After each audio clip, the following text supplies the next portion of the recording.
श्री हरिवाय गुरुभ्यो नमः। ओं वंदे विष्णुं नमामि श्रियमथ च भुवं ब्रह्मवायू च वंदे गायत्रीं भारतीं तामपि गरुडमनन्तं भजे रुद्रदेवं देवीं वंदे सुपर्णीमहिपतिदयितां वारुणीमप्युमां ताम् इंद्रादीन् काममुख्यानपि सकलसुरान् तद्गुरून्मद्गुरूंश्च अभ्रमं भङ्गरहितम् अजडं विमलं सदा आनन्दतीर्थमतुलं भजे तापत्रयापहम् जलज्येष्ठनिभाकारं जगदीशपदाश्रयं जगतीतलविख्यातं जगन्नाथगुरुं भजे। पृथ्वीमण्डलमध्यस्थाः पूर्णबोधमतानुगाः वैष्णवाः विष्णुहृदयाः तान् नमस्ये गुरून् मम। आपादमौलिपर्यन्तं गुरूणामाकृतिं स्मरेत् तेन विघ्नाः प्रणश्यन्ति सिद्ध्यन्ति च मनोरथाः। श्री विद्यासागर माधवतीर्थगुरुभ्यो नमः। हरि ओं। ಹರಿಕಥಾಮೃತಸಾರ ಗುರುಗಳ ಕರುಣದಿಂದ ಆಪನಿತು ಪೇಳುವೆ ಪರಮ ಭಗವದ್ಭಕ್ತರಿದನಾದರದಿ ಕೇಳುವುದು ಶ್ರೀರಮಣಿಕರ ಕಮಲ ಪೂಜಿತ ಚಾರು ಚರಣ ಸರೋಜ ಬ್ರಹ್ಮ ಸಮೀರವಾಣಿ ಫಣೀಂದ್ರವೀಂದ್ರ ಭವೇಂದ್ರ ಮುಖ ವಿನುತ ನೀರಜ ಭವಾಂಡೋದಯ ಸ್ಥಿತಿ ಕಾರಣನೆ ಕೈವಲ್ಯದಾಯಕ ನಾರಸಿಂಹನೆ ನಮಿಪೆ ಕರುಣಿಪುದೆ ಮಗೆ మంగళవ. వెనుకటి పాఠంలో హరికథామృతసారమునందు కరుణాసంధి అందు ಧನವ ಸಂರಕ್ಷಿಸುವ ಫಣಿ ತಾನುಣದೆ ಮತ್ತೊಬ್ಬರಿಗೆ ಕೊಡದೆ అనుదినది నోడుత సుఖిసువందది అనేటటువంటి పద్యం చెప్పుకున్నాము. ఈరోజు ಜನನಿಯನು ಕಾಣದಿಹ ಬಾಲಕ ನೆನೆದು ಹಲುಬುತಿರೆ ಕತ್ತಲೆ ಮನೆಯೊಳಗಿದ್ದವನ ನೋಡುತ್ತ ನಗುತ ಹರುಷದಲ್ಲಿ ತನಯನಂ ಬಿಗಿದಪ್ಪಿರಂಬಿಸಿ ಕನಲಿಕೆಯ ಕಳೆವಂತೆ ಮಧುಸೂದನನು ತನ್ನವರಿದ್ದೆಡೆಗೆ ಬಂದೊದಗಿ ಸಲಹುವನು. ಪ್ರತಿಪದಾರ್ಥము. ಜನನಿಯನು ಕಾಣದಿಹ ಬಾಲಕ ನೆನೆದು ಹಲುಬುತಿರೆ ಮನೆಯೊಳಗಿದ್ದವನ ನೋಡುತ್ತ ನಗುತ ಹರುಷದಲ್ಲಿ ತನಯನಂ ಬಿಗಿದಪ್ಪಿ ರಂಭಿಸಿ ಕಳೆವಂತೆ ಕನಲಿಕೆಯ ಕಳೆವಂತೆ ಮಧುಸೂದನನು ತನ್ನವರಿದ್ದೆಡೆಗೆ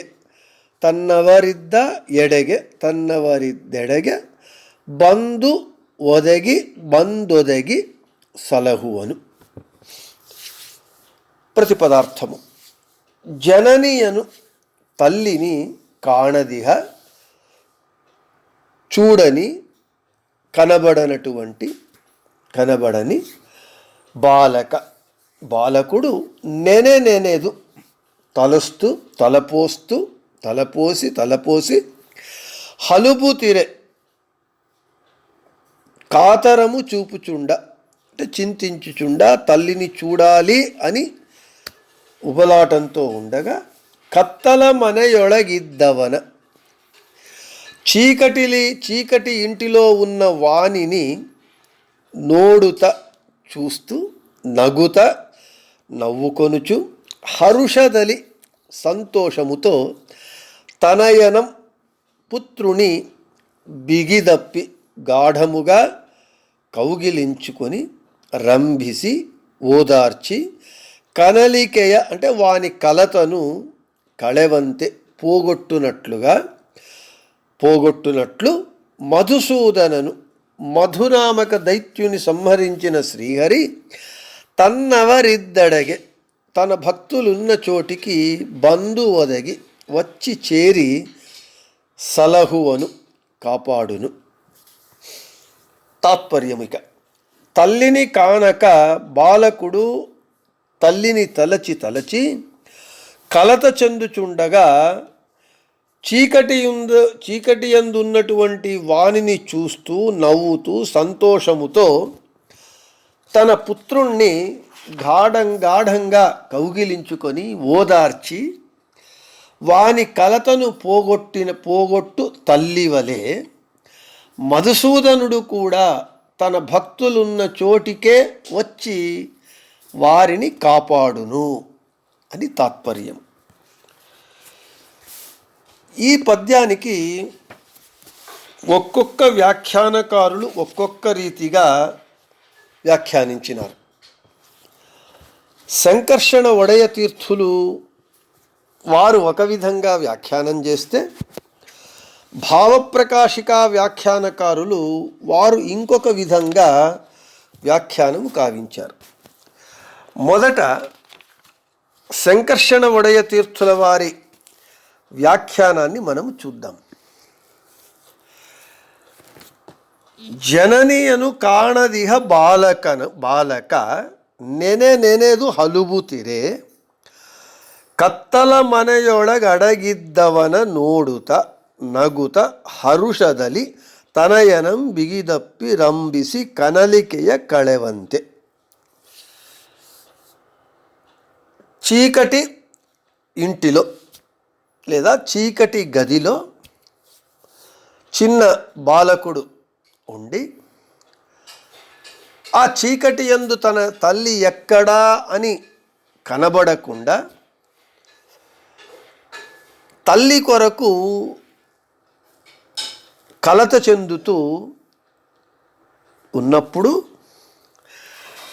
వాని కలతను పోగొట్టాలి అని చెబుతూ బాలకుడు తన మీద ప్రేమతో తన కుమారుడు తన కొరకు ఏ విధంగా ఆరాటపడుతూ ఉన్నాడు, తాను కావాలి అని చెప్పి తల్లి చూచి సంతోషముతో ఆనందముతో నవ్వుచు, అంటే తన కుమారుడు తన కొరకు ఎంత ఆరాటపడుతూ ఉన్నాడు అనే విషయంను చూచి ఆ బాలకుడు తన పట్ల పడుతున్న ఆరాటాన్ని చూచి నవ్వుతూ వాని కలతను పోగొట్టడానికి ఆమె వచ్చి వానిని గట్టిగా కుమారుణ్ణి కౌగిలించుకొని వాని కలతను పోగొడుతుంది.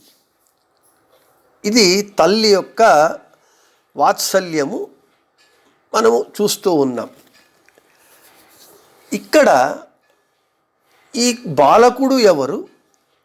ఆధ్యాత్మికార్థం చూస్తే ఆ దృష్టాంతాన్ని ఇచ్చి తల్లి ఏ విధంగా తన కుమారుణ్ణి చీకటిలో అవస్థపడుతూ ఉన్నటువంటి తన కొరకు ఆరాటపడుతున్నటువంటి బాలకుణ్ణి తల్లి ఎలా వాని కలతను పోగొట్టి ఓదారుస్తుందో ఆ దృష్టాంతాన్ని ఇచ్చి భగవంతుడు కూడా తన భక్తులు కష్టములో చీకటిలో ఉన్నప్పుడు ఆపదలలో ఉన్నప్పుడు తాను వారి వద్దకు ఒక తల్లి వలె వచ్చి వారి ఆపదలను వారి యొక్క కలతలను పోగొట్టి సంరక్షిస్తాడు, ఓదారుస్తాడు అని ఇక్కడ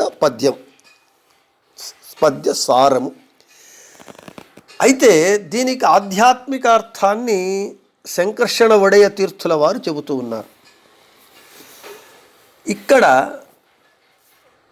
తల్లి ఎవరి సమానము అంటే భగవంతుని సమానము. తల్లి స్థానములో భగవంతుడు ఉంటూ ఉన్నాడు. చీకటి గది, చీకటి ఇల్లు, కత్తలె మనే చీకటి ఇల్లు. ఈ చీకటి ఇల్లు ఏదయ్యానంటే లింగదేహము. మనము ఇప్పటికే చాలా మార్లు చెప్పుకున్నాం. మనకు 4 దేహములు ఉన్నాయి. జీవునికి 4 దేహములు. ఒకటి నేను అనేటటువంటి భావన వస్తూ ఉన్నది. దుఃఖాన్ని, సుఖాన్ని, సంతోషాన్ని వీటిని నేను అనుభవిస్తున్నాను. అహం సుఖీ, అహం దుఃఖీ, నేను దుఃఖంగా ఉన్నాను, సుఖంగా ఉన్నాను, సంతోషంగా ఉన్నాను. ఇది జీవుడు, ఆత్మ. ఆ ఆత్మ మీద లింగదేహం ఉంటూ ఉన్నది. ఆ లింగదేహము మీద అనిరుద్ధ దేహం ఉన్నది. ఆ అనిరుద్ధ దేహము మీద మన కంటికి కనబడేటటువంటి స్థూల దేహం ఉన్నది. అంటే నేను అనే జీవుడు ఉన్నాడయ్యా అంటే లింగదేహములందు ఉన్నాడు. వారిని ఆవరించుకొని లింగదేహం ఉంటూ ఉన్నది. ఆ లింగదేహము ఆవరకము కింద ఉన్నాడు. ఆ కత్తలమనే చీకటి గది ఏదయ్యా అంటే లింగదేహము. ఈ లింగదేహమే మన ఈ సాంసారిక కష్టములకు, నష్టములకు, సుఖములకు, దుఃఖములకు, ప్రాకృతిక సుఖ దుఃఖములకు కారణభూతమై ఉంటూ ఉన్నది. ఒక విధంగా చెప్పాలి అంటే ఆ లింగదేహం అనేటటువంటి పంజరమునందు బందీ అయి ఉన్నాడు ఈ జీవుడు. ఈ లింగదేహం అనేటటువంటి చీకటి గదిలో ఉండటం చేత జీవునికి తాను ఏమి, తాను ఎవరు, తన స్వాభావికమైనటువంటి గుణములు ఏమి, తాను ఎవరు, నేను ఎవరు అనేటటువంటిది ఆ జీవునికి తెలియటం లేదు. ఎందుకయ్యానంటే ఈ లింగదేహం అనేటటువంటి చీకటి ఇంటిలో ఉండటం చేత. నేను, నాది అనేటటువంటి అహంకార మమకారములకు కారణభూతమైనటువంటిది ఈ లింగదేహం. అందుకే కనకదాసుల వారు అన్నారు, నాను హోదరె హోదేను, నేను పోతే పోతాను ఎక్కడికి, ముక్తికి అని వ్యాసరాజు స్వాముల వారు అడిగినప్పుడు ఎవరయ్యా ముక్తికి పోతారు అని అంటే కనకదాసుల వారు నేను పోతే పోతాను. ఇక్కడ నేను అంటే నేను అనేటటువంటి అహంకారము, నాది అన్నటువంటి మమకారము పోతే, నా నుండి వదిలిపోతే నేను ముక్తికి వెళతాను. నేను, నాది అనేటటువంటి అహంకార మమకారములకు కారణభూతమైనటువంటిది ఈ లింగదేహము. మన యొక్క జ్ఞానాన్ని కప్పివేస్తూ ఉన్నది, మనల్ని అజ్ఞానాంధకారంలో నిలబెడుతూ ఉన్నది ఈ లింగదేహము. ఇక్కడ కత్తలమనే అంటే లింగదేహం అనేటటువంటి చీకటి గది యందు ఈ జీవుడు ఉన్నాడు. ఈ లింగదేహం ఏం చేస్తూ ఉన్నది, జీవుని జ్ఞానానందపూర్ణమైనటువంటి స్వరూపదేహము యొక్క అనుభవము రాకుండా మరుగుపరుస్తూ ఉన్నది.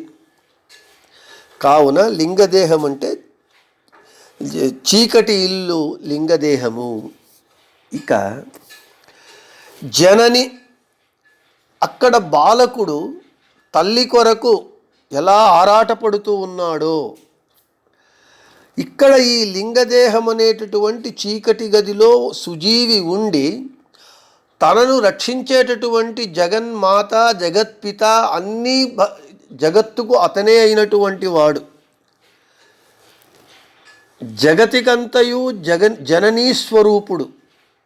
ఇదేమిటండి జగత్పిత అంటారు కదా మీరు, జగన్మాత అంటారు భగవంతుణ్ణి, జగన్మాత లక్ష్మీదేవి కదా అనేటటువంటి అనుమానం మీకు రావచ్చు. అయితే భగవంతుడు ప్రళయకాలమునందు సమస్త జగత్తును తన కడుపునందు ఉంచుకొని రక్షిస్తాడు. ఏ విధంగా తల్లి తన గర్భంలో శిశువును 9 నెలలు సురక్షితంగా మోస్తుందో, ఈ తల్లి 9 నెలలు మాత్రమే మోస్తుంది. అయితే భగవంతుడు ప్రళయకాలమునందు సమస్త జగత్తును తన ఉదరమునందుంచుకొని కొన్ని వేల సంవత్సరాలు రక్షిస్తాడు. తరువాత మళ్ళీ ఈ జగత్తును సృష్టిస్తాడు. కాబట్టి భగవంతుడు జనని, మనకందరికీ మాత. ఈ చీకటి గది అనేటటువంటి లింగదేహమునందున్నటువంటి జీవుడు, అయా త్వమేవ శరణం మమ అన్యథా శరణం నాస్తి, నీవే నాకు దిక్కు, నీవే తప్ప నితః పరం బెరుగా అని ఈ ముక్తియోగ్య జీవుడైనటువంటి జీవుడు ఈ లింగదేహం అనేటటువంటి చీకటి గదిలో ఉండి నెనేదు హలుబుతిరే. ఆ భగవంతుణ్ణే పునఃపునః స్మరిస్తూ ఆ భగవంతుని తెలుసుకోవటానికి, భగవంతుని జ్ఞానాన్ని పొందటానికి శాస్త్ర అధ్యయనం చేస్తాడు, అధ్యాపన చేస్తాడు, మననాదులు చేస్తాడు, ధ్యానం చేస్తాడు, జపం చేస్తాడు. హలుబుతిరే అంటే ఆరాటపడటం. బాలకుడు చీకటి గదిలో తల్లి కొరకు తల్లి కనబడకుండా ఏ విధంగా ఆరాటపడతాడో అదేవిధంగా లింగదేహం అనేటటువంటి చీకటి గదిలో ఈ జీవుడు ఉండి తనను రక్షించేటటువంటి తల్లి స్థానములో ఉన్నటువంటి భగవంతుని కనబడకుండా ఆ భగవంతుణ్ణే పునఃపునః స్మరిస్తూ ఏ విధంగా స్మరిస్తాడు అంటే శాస్త్ర అధ్యయనం చేస్తాడు, అధ్యాపన చేస్తాడు, ధ్యానం చేస్తాడు, జపం చేస్తాడు, పూజిస్తాడు, అర్చిస్తాడు. ఈ విధంగా జీవుడు, ముక్తియోగ్య జీవుడు భగవంతుని కొరకు ఆరాటపడుతూ ఉంటే, అక్కడ బాలకుడు తల్లి కనబడకుండా ఆరాటపడుతుంటే తల్లి వానిని చూచి నవ్వుతూ అయ్యో నా కొరకు వీడు, నా కుమారుడు ఆరాటపడుతున్నాడు అని చెప్పి సంతోషముతో పరిగెత్తి వచ్చి ఆ కుమారుణ్ణి గాఢంగా కౌగిలించుకొని కనలికియ కళవంతే వాని యొక్క కలతను పోగొట్టి ఆనందాన్ని ఇస్తుంది. వాడు తల్లి వచ్చి ఎప్పుడు ఆలింగనం చేసుకొని తన కలతను పోగొడుతుందో అప్పుడు ఆ కుమారుడు నేను క్షేమంగా ఉన్నాను, ఇంతవరకు నేను ఆపద పరిస్థితిలో ఉంటిని, ఇప్పుడు నేను క్షేమ పరిస్థితికి వచ్చాను, సేఫ్ జోన్కి వచ్చాను వాడు ఎలా సమాధానం కలుగుతుందో అదేవిధంగా ఈ ముక్తియోగ్య జీవుడు భగవంతుని గురించి నేనేదు హలుబుతిరే వాని గురించి అధ్యయనము, తపస్సు, స్మరణ ఈ విధంగా చేస్తూ ఉన్నప్పుడు తల్లి స్థానములో ఉన్నటువంటి భగవంతుడు కనలికెయ కళయువంతే అంటే భగవంతుణ్ణి నేను చూడాలి, ఈ తపన, ఈ తాపత్రయము ఇది నాకు పోవాలి అని అంటే నాకు భగవంతుని దర్శనం కావాలి. వాని కొరకు వీడు ఆరాటపడుతూ ఉంటే అప్పుడు భగవంతుడు ఏం చేస్తాడట, వానిని అనుగ్రహించి వాని తన దర్శనానికి అడ్డుగా ఉన్నటువంటి జీవుని స్వాభావికమైనటువంటి స్వరూపానందమునకు మరియు తనను అంటే భగవంతుణ్ణి దర్శించటానికి అడ్డుగా ఉన్నటువంటి ఆ లింగ దేహం అనేటటువంటి ఆచ్ఛాదనాన్ని పోగొట్టి, అంటే ఆ ఏది చీకటి గదిలో లింగదేహం అనేటటువంటి చీకటి గదిలో ఉన్నాడో ఆ చీకటి గది నుండి ఆ గదిని పోగొట్టి దానిని నాశనం చేసి భగవంతుడు వానికి దర్శనమిచ్చి వానిని సమాధానపరిచి వానికి ముక్తిని ఇస్తాడు. ఈ విధంగా ముక్తియోగ్య జీవుడు లింగదేహ బద్ధుడై భగవంతుని చేరుటకు ఆరాటపడుతూ శాస్త్రాధ్యయనము చేస్తూ భగవన్ మహిమలను పునఃపునః మననము చేస్తూ అతని సన్నిధానమైనటువంటి మోక్షమునకు చేరడానికి ప్రయత్నించటము, భక్తజన బాంధవుడైనటువంటి భక్తవత్సలుడైనటువంటి జననీ సదృశమైనటువంటి వాత్సల్య మూర్తి అయినటువంటి భగవంతుడు తన అత్యంత ప్రసాదాన్ని ఆ జీవునికి అనుగ్రహిస్తాడు. ఆ లింగదేహాన్ని పోగొట్టి ఆ భక్తుణ్ణి తన ఒడిలోనికి అంటే వైకుంఠానికి, వైకుంఠలోకమునకు తీసుకుంటాడు అనేటటువంటి ఆధ్యాత్మిక అర్థాన్ని జగన్నాథదాసుల వారు ఈ పద్యంలో ಜನನಿಯನು ಕಾಣದಿಹ ಬಾಲಕ ನೆನೆದು ಹಲುಬುತಿರೆ ಕತ್ತಲ ಮನೆಯೊಳಗಡಗಿದ್ದವನ ನೋಡುತ್ತ ನಗುತ ಹರುಷದಲ್ಲಿ ತನಯನಂ ಬಿಗಿದಪ್ಪಿರಂಬಿಸಿ ಕನಲಿಕೆಯ ಕಳೆವಂತೆ మధుసూదనను తన్నవరిద్దెడಗೆ ಬಂದೊದಗಿ సలహువను అని ఈ చీకటి గదిలో బాలకుడు తల్లి కొరకు ఆరాటపడుతున్నటువంటి దృష్టాంతాన్ని ఇచ్చి జీవుని యొక్క సంసారావస్థ నుండి భగవంతుడు ఏ విధంగా తన భక్తుడైనటువంటి ముక్తియోగ్య జీవుడైనటువంటి జీవుణ్ణి అనుగ్రహిస్తాడు, రక్షిస్తాడు, మోక్షానందాన్ని కలిగిస్తాడు అనేటటువంటి విషయాన్ని ఇక్కడ చెప్పారు. అయితే ఇది శంకర్షణ వడయ తీర్థుల వారి వ్యాఖ్యానం. ఇది అయితే భావప్రకాశిక వ్యాఖ్యానకారుల వారి వ్యాఖ్యానము ఇంకొక రీతిగా ఉన్నది. ఆ భావప్రకాశిక వ్యాఖ్యానకారుల వారి వ్యాఖ్యానము ఏ విధంగా ఉన్నది అనేటటువంటి విషయాన్ని మనము రేపటి పాఠమునందు చెప్పుకుందామని చెబుతూ, మధుసూదనను తన్నవరిద్దెడగె బందొదగి సలహువను. మధుసూదన నామకుడైనటువంటి భగవంతుడు తన భక్తులున్న చోటికి తానే వచ్చి భక్తులను రక్షిస్తాడు అనేటటువంటి ఈ విషయాన్ని కూడా మనం రేపటి పాఠమునందు చెప్పుకుందామని చెబుతూ, శ్రీకృష్ణార్పణమస్తు, మధ్యేశార్పణమస్తు, అందరికీ శుభమస్తు.